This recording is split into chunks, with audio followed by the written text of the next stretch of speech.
We all know about the Spanish flu of 1918. It killed millions. But at the exact same time, another, stranger plague was stalking the world. It was called encephalitis lethargica, the sleeping sickness. It attacked the brain. Some people went mad. Some people fell into a coma and died. But the survivors suffered a fate worse than death. They became living statues. They were frozen in time. They could sit in a chair for 12 hours without blinking. If you raised their arm, it would stay there suspended in gravity until you moved it back. They were alive, but they weren't living. And they stayed that way for 40 years. By the 1960s, these patients were forgotten. They were warehoused in chronic care hospitals in New York. Doctors thought they were mentally gone vegetables, but they were wrong. Inside those frozen bodies, the human mind was still ticking. They could hear everything. They could feel the itch on their nose. They just couldn't move to scratch it. One patient later described it as feeling like a ghost. They watched the world change. They watched their parents visit, grow old, and stop coming because they died, and they couldn't shed a single tear.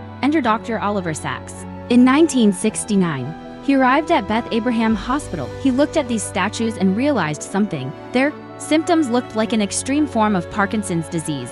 Parkinson's is caused by a lack of dopamine, the chemical that helps neurons talk to muscles. That Dr. Sacks wondered, what if their dopamine tank is just empty? He decided to try a new, experimental drug called L-Dopa. It was essentially pure dopamine in a pill. He gave it to a patient named Leonard. At first, nothing happened. But then, one morning, the nurses heard a noise. Leonard was standing up. He was walking. He was speaking. The statue had come to life. It was a miracle. Dr. Sacks gave the drug to the other patients. Suddenly, the silent ward became a party. People who hadn't moved since 1925 were now dancing, singing, and flirting.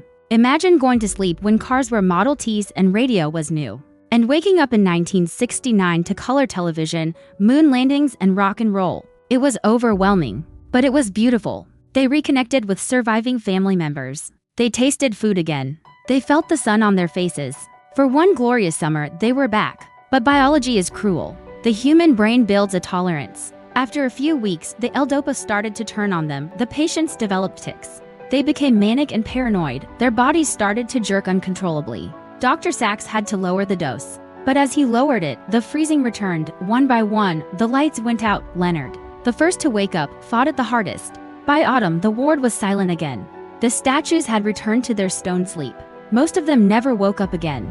They died years later, trapped in their silence. It remains one of the most tragic experiments in medical history. A brief glimpse of life snatched away.